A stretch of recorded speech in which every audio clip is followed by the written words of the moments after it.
Welcome to the Badass Breastfeeding Podcast. This is Dianne, your lactation consultant. And for those of you who are new, I want to reintroduce myself because I haven't done that in a very long time. I am a lactation consultant of about 20 years. I've been working with families, and I have twins that are 23 and a son that's 25, all breastfed kids. And that is it for me. And I'm Abby, the badass breastfeeder. And I am the mom of two boys, 14 and 11. I have a social work background before I became a full-time parent and blogger. Yeah. That's my job. Jack, my oldest, breastfed until he was 6.5 years old. And Exley breastfed until he was 5. So it's kind of unusually long times. And today's episode is brought to you by Simple Wishes. The Simple Wishes Stages bra is like a transformer. It's like your Optimus Prime of bras, where it transforms from an everyday bra to a nursing bra and then back again, and will last you through all that time. And we will hear more from our sponsor later, but you can head to badassbreastfeedingpodcast.com. Check out our sponsor page.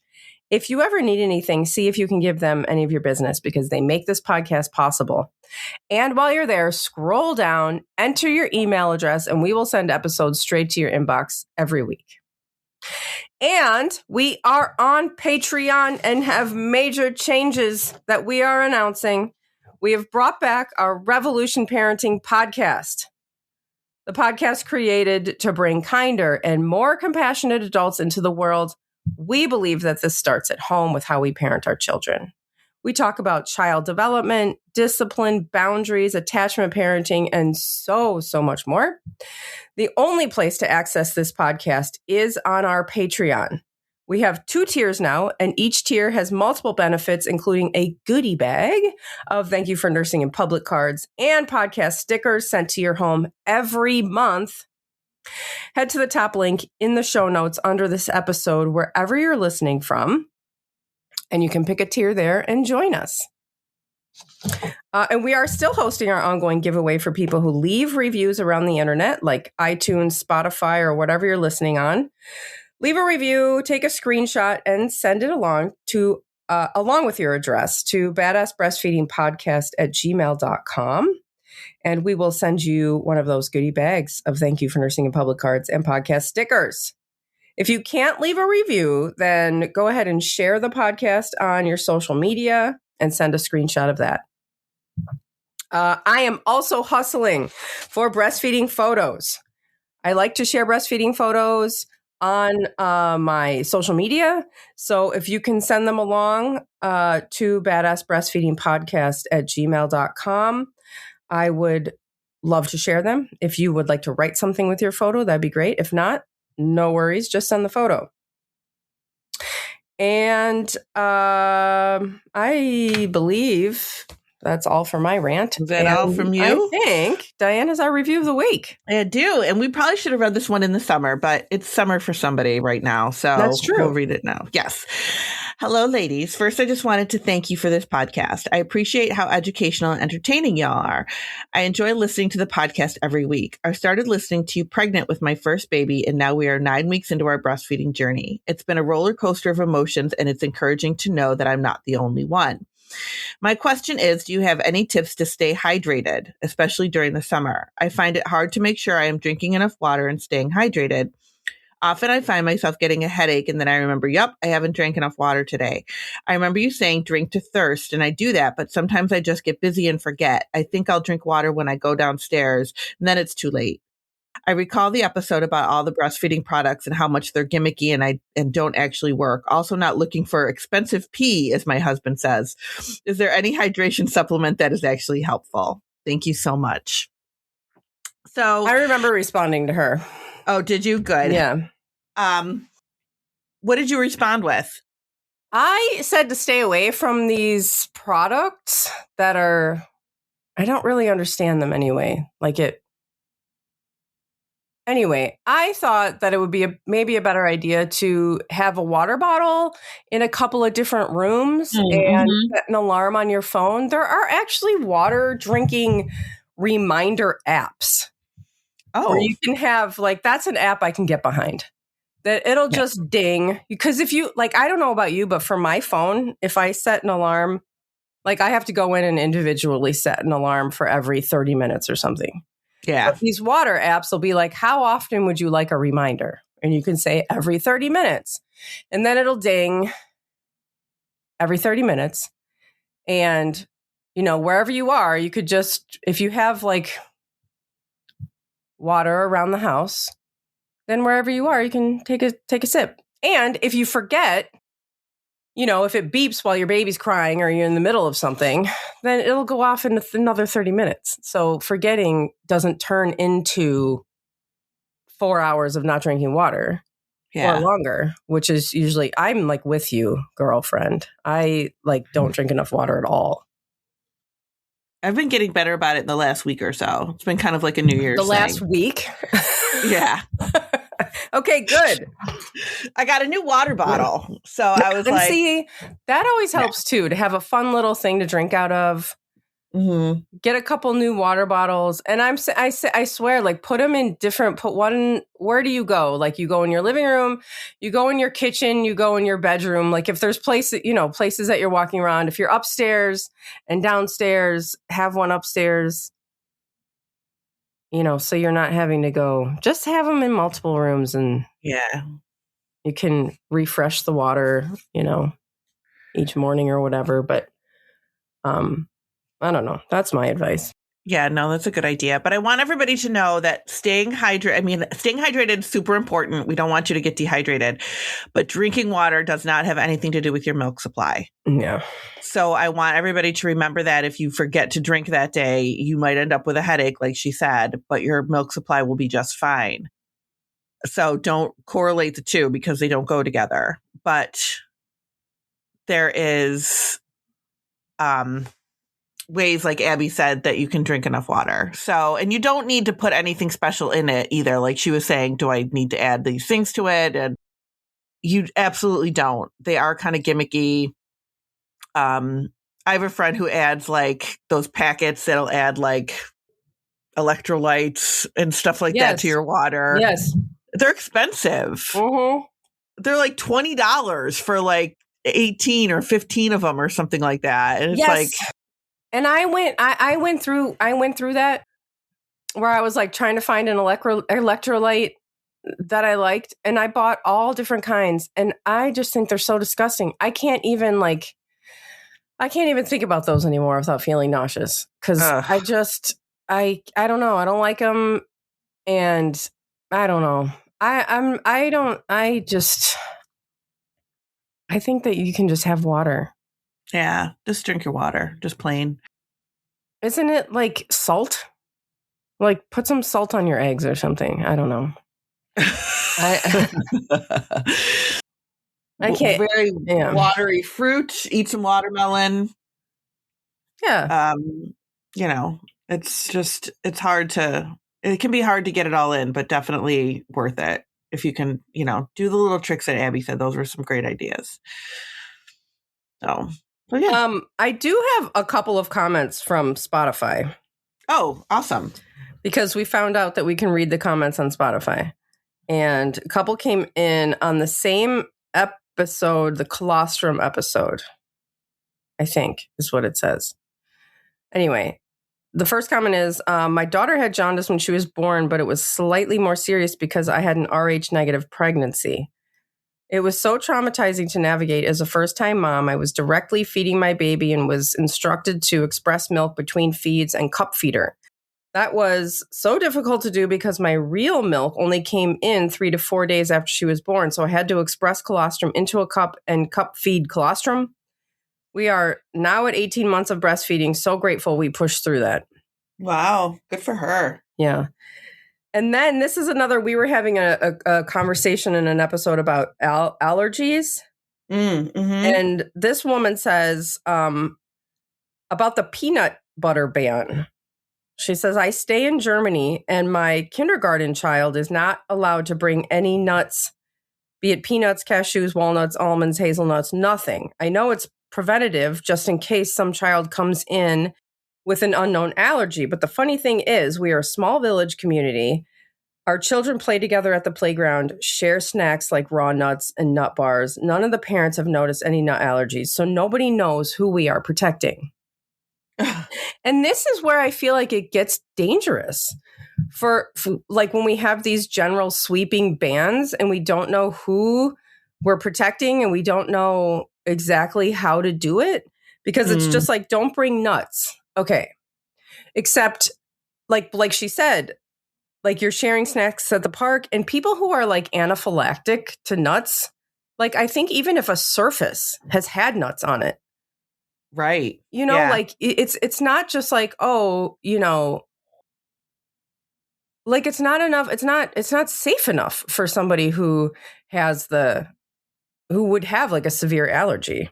Right. And I suppose people that have severe allergies like that have their own measures of protection, you know, like they kind of know how to watch out for it. But, you know, if you're talking about a kindergartner, they're still learning and all you need is one thing. And I don't know. I think it was just because we were having a conversation in that podcast about how, you know, there's the allergies and then kind of rules around the allergies. But I feel like we've lost focus on what is going on.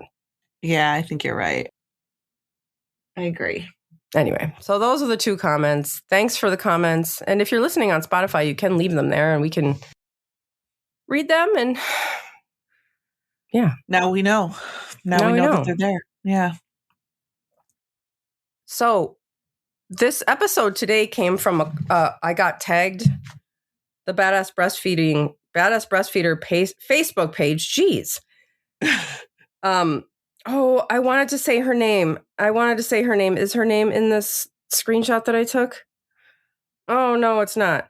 All right, I'm going to find it. So the Badass Breastfeeder Facebook page got tagged by a listener in a post. It's Shanti Ord tagged and said, Badass Breastfeeder, check this out. It made me think of you and an interesting topic about how ideas around breastfeeding have changed over the years.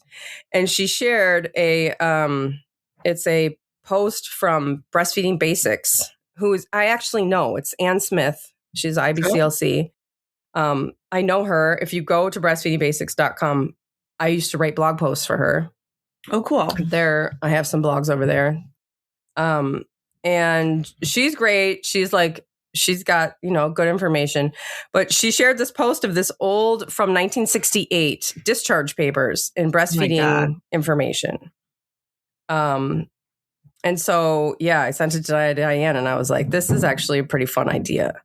Yeah, this is going to be fun. Yeah, we went and dug up some stuff. So Anne wrote, that she was born in 1955 when only about 20% of babies in the U.S. were breastfed.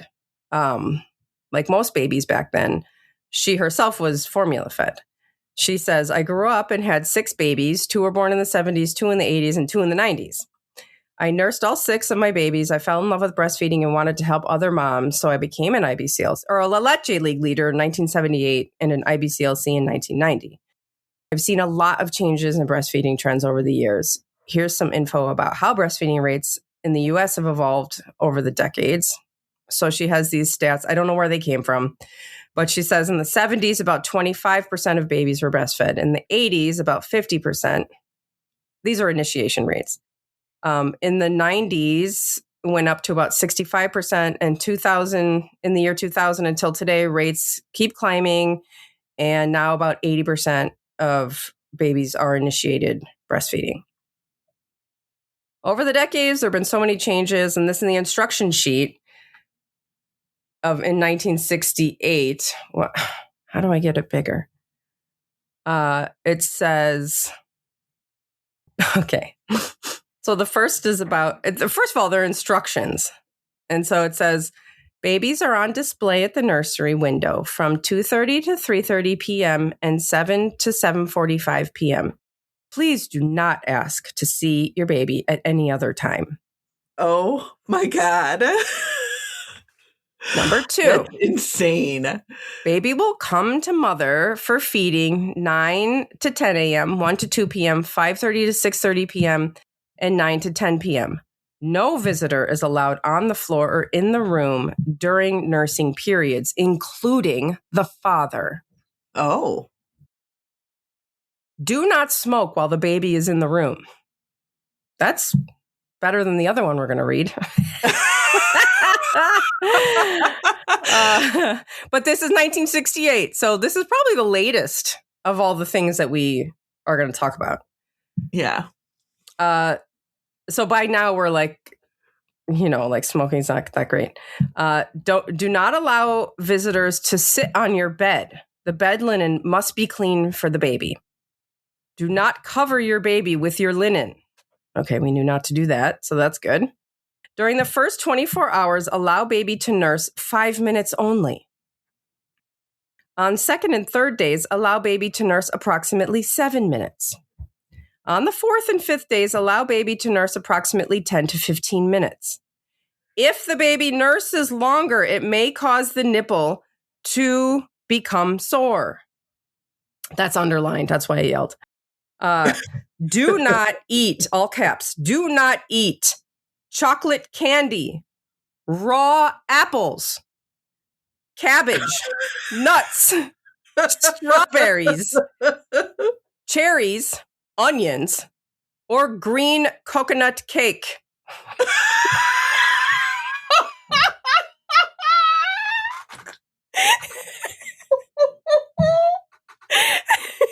The raw apple is killing me. Like, what?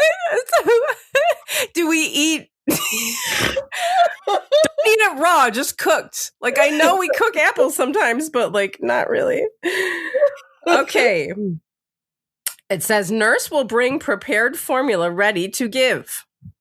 After removing the nipple cap, please see that the nipple does not touch bed linen or anything else. It should remain clean and not become contaminated. Contamination of the nipple may cause thrush.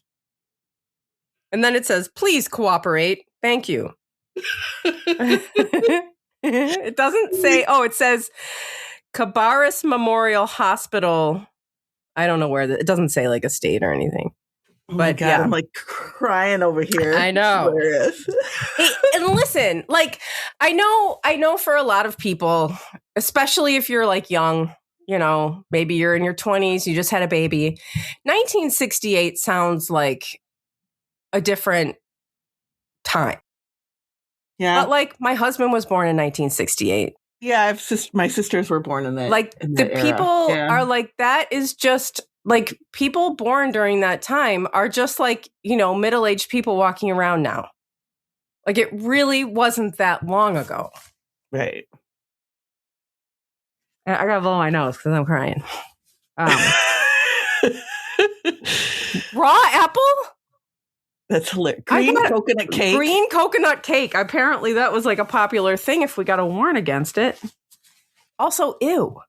I know. I don't know what it is, but it sounds gross. Why would it be green? Why is it green? Why is it green? My God, it's hilarious. Okay. But just the randomness to all that. Like, why? Cherries? Raw apple? It's cherries? So, I know, just like so random. And never did they say anything about things that we think about now that are usually not true. But like, people are like, oh, you shouldn't eat, well, I don't know, peppermint. Like peppermint's going to dry up your milk. It's like they had a whole different list. Yeah. Of shit that was going to ruin your breastfeeding or something. I don't even know. I guess I'm just assuming that they said not to eat it. Oh my God. Okay. So let's take a break. I want to tell you about Simple Wishes. And we've got a lot of these to get through. So we're going to have to just truck through. All right. We'll be right back. Today's episode is brought to you by Simple Wishes. Simple Wishes is a small business in California. It is a woman and badass breastfeeder owned. And they make, along with the Stages bra, a ton of pumping and nursing bras, maternity bras, everything you need to get through your pumping day and nursing day that will last you forever. And the Stages bra in particular transforms from an everyday bra, wire-free, to a nursing bra, and then change it back again. And this happens with the changeable straps. And this is a truly unique design, and it is genuinely better for your wallet and the planet. I've gone through every bra, and I've been able to try this bra, and it is fantastic. It is so soft, and it also has a tank top version.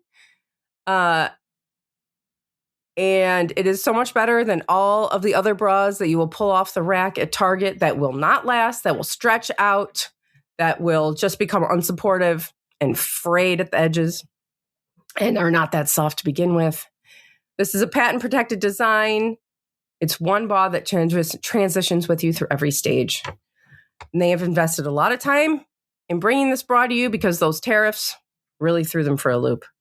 But Joy and the other owner of Simple Wishes, who is her sister, which is really cute, they remain committed to offering high-quality garments at an affordable price, which is really cool, which is why if you head to simplewishes.com and you use code BADASS, you will get 50% off of your purchase.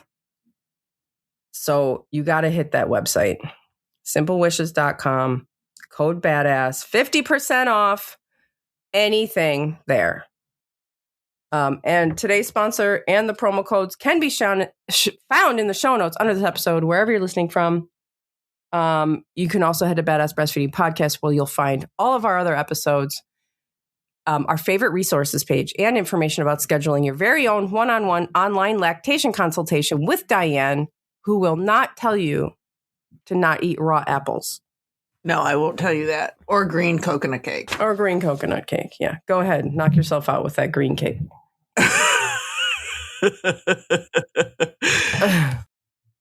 All right. So there was another one. I went on the internet and I was surprised. I actually was like hoping to find many more because I feel like you see these on the internet sometimes. It's like, hey, look at these discharge papers from whenever. Yeah, I've seen that. And when I went actually intentionally looking for it, I was actually having a hard time finding things. This one I found is from 1948. And it just says Lake County Memorial Hospital. This is from Painesville, Ohio, maternity department, 1948. So this is old.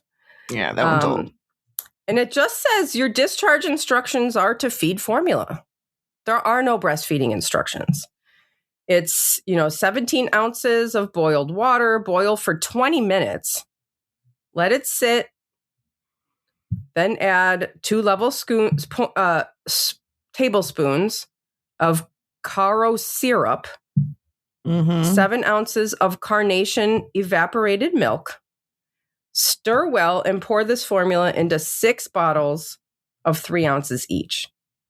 Cover each bottle with a sterile stopper and keep it in a cool place until needed. Feed baby every 4 hours or 6 times a day.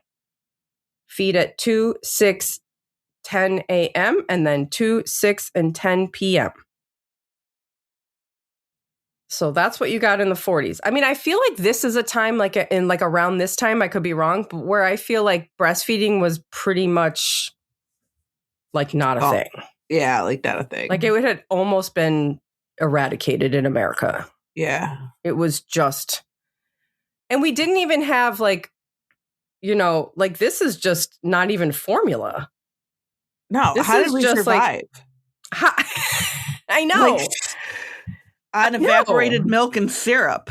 How did babies survive off that? I don't know, There's but they no did. nutrition in there. There's not. It's so kind of gross. Yeah. Yeah. All right. Well, now we're going to go back. Actually, this says 1970s instructions. And this is from some discharge papers. It just says the 70s.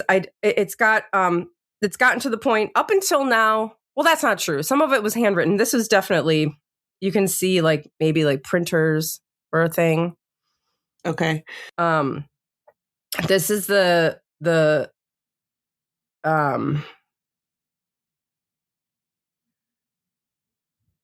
let's see. Oh, I'm getting distracted by infections. It says if you have a cold, your nurse will provide you with a clean face mask. Wear a face mask each time the baby is brought to you. I mean, all right, whatever. When the baby is returned to the nursery, remove the mask and discharge it in a paper bag at your bedside. It's like COVID times up in here.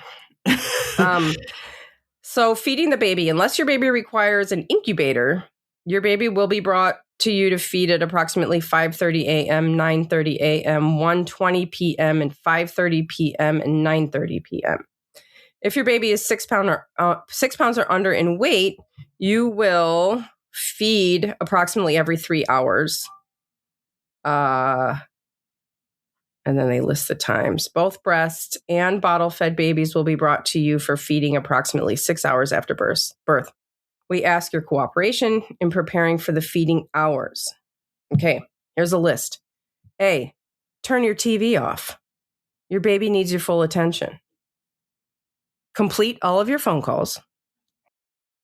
Number 3, put your cigarette out. Don't smoke while you're feeding the baby. Put your cigarette out. I love that that's just part of the general instructions. It's just like everybody smoked. Everybody smoked. Now listen, because it wasn't that long, although the other one from 1968 said to not smoke in your room. Yeah. So, and this is telling you to put your cigarette out. So I think the tides were changing a tiny bit, but we're right at this time in history. We're right off the heels of the controversy around when the cigarette companies up until this point were really telling people that smoking was good for you. Yeah. You know, it was like you and smoking while you were pregnant was good because you would have a smaller baby. And so you would have an easier delivery. Mm-hmm. This was what, and then there's like a movie about, they got sued and like there was a big thing. I don't know that much about it, but I know that people were, basically encouraged to smoke. This is what I'm talking about. This is how amazing and powerful advertising is. Yeah. Because what happened with formula was the same thing that happened with cigarettes. It was just, they were just pumping everyone full of a bunch of bad information. Like, and I'm not saying giving your baby formula is the same as smoking a cigarette. I'm saying the marketing is the same. The marketing is as powerful. This is how complete cultural norms happen. Like, everyone was smoking because we were just told it was good for us. Yeah. So anyway, make yourself as comfortable as possible in your chair. Receive the baby. Please state your name to the nurse who brings your baby. Insist that the nurse checks your wristband against the name on the baby's band. Nowadays you got a low jack on your baby in the hospital. So, all right, that's it for the 70s. And then I think that's just, did you read that article that I sent you? I did. Skim it, at least. I did skim it. Yeah. Okay, so this one goes way back in time to like, it's the historical. I'll try to kind of, and there's a lot of the, I'll try to skim it a little bit, but there's a lot of the discussion about wet nurses. A wet nurse is described as a woman who breastfeeds another child, which was an extremely common practice because obviously there was no formula. Wet nursing began as early as 2000 BC and extended until the 20th century. Throughout this time period, wet nursing evolved from an alternative of need to an alternative of choice. It became well-organized profession with contracts and laws designed to regulate its practice. Despite objections during the Middle Ages and the Renaissance, wet nursing continued until the feeding bottle was introduced in the 19th century. In Israel, as early as 2000 BC, children were deemed a blessing and breastfeeding was considered a religious obligation. Breastfeeding was not always possible, however, due to lactation failure of the mother or to the mother dying of childbirth. Lactation failure is mentioned in the earliest medical encyclopedia called the Papyrus Ebers, which came from Egypt in 1550 BC. And contains a small pediatric section that includes a prescription for lactation failure, and it goes as follows. To get a supply of milk in a woman's breast for suckling a child, warm the bones of a swordfish in oil and rub her back with it. Or let the woman sit cross-legged and eat fragrant bread of soused dura while rubbing the parts with the poppy plant. What parts? I don't know. The parts. Just the parts. The breasts? That's what I'm thinking. I'm going to assume that. Yeah. This prescription demonstrates that lactation failure was a problem during ancient Egypt times, and as such, wet nursing was the primary alternative feeding method. Few writings from this era discuss the use of artificial feeding. I would be really interested to know what artificial feeding they were doing there. I would assume maybe, I don't know when animal milk became a thing. They talk about it in here about animal milk, but I can't remember what year they said. Yeah, they did say stuff about animal milk becoming a thing, but I can't remember what year. All right. It says, in Greece, circa 1950 BC, women of higher social status frequently demanded wet nurses. Eventually, wet nurses acquired a position of great accountability and had authority over slaves.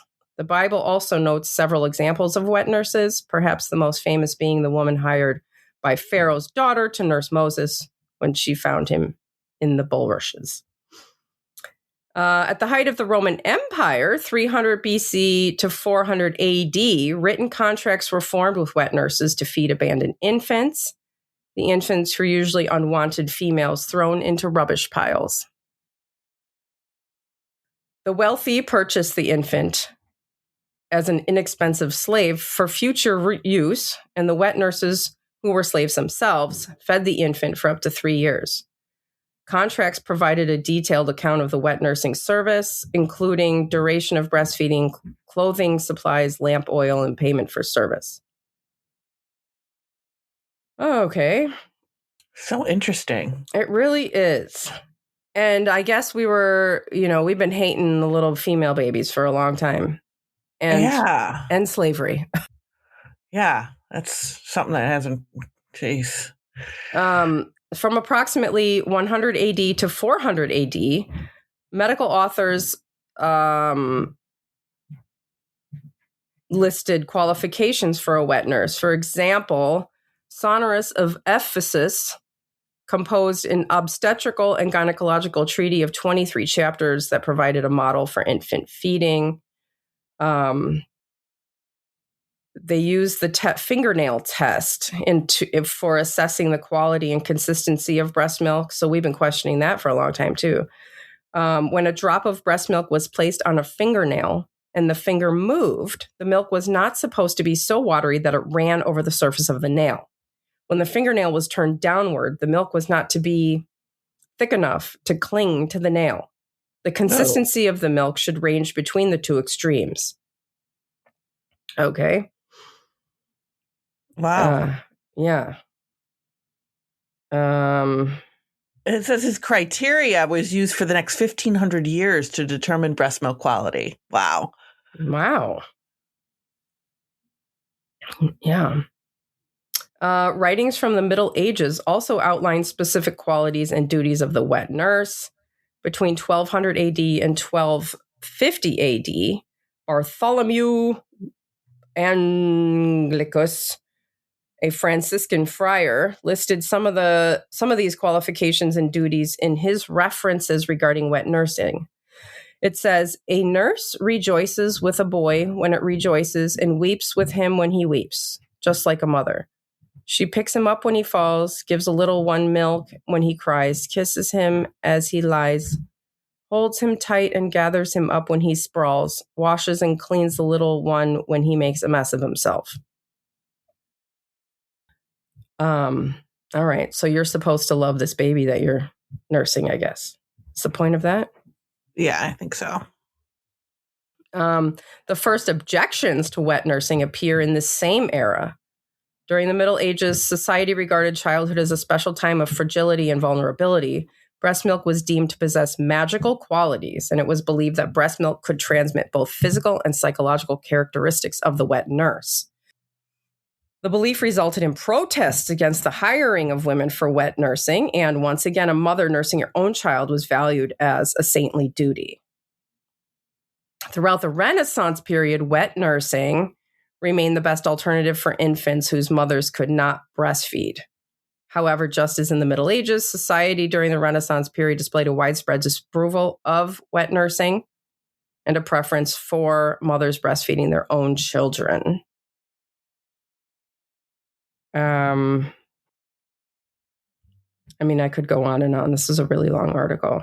Yeah, there's so much. It's so interesting. It's so fucking interesting. We can just link this in the show notes if you want to keep reading about it, because it goes on. I mean, it's basically just going through, oh yeah, it does say the use of animals' milk for infant feeding was noted as far back as 2000 BC. Wow. God, I feel like we could do 800 episodes on this. I know, there's so much. And then when they start talking about like infant formula feeding and how babies would die from infection, infection, from bacterial infections, just from the bottles and stuff. And because they didn't know that you couldn't leave bottles out. Right. Sterilization wasn't a thing yet. Right. So we didn't even know what was going into the baby. And I never even thought about that. That's just amazing.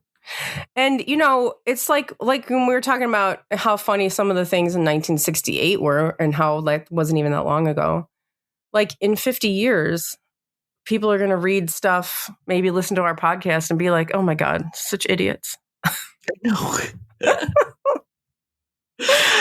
Probably. All right, we can go on and on. If you want us to do more episodes on this and like do more of a deep dive into this article and talk about it, let us know.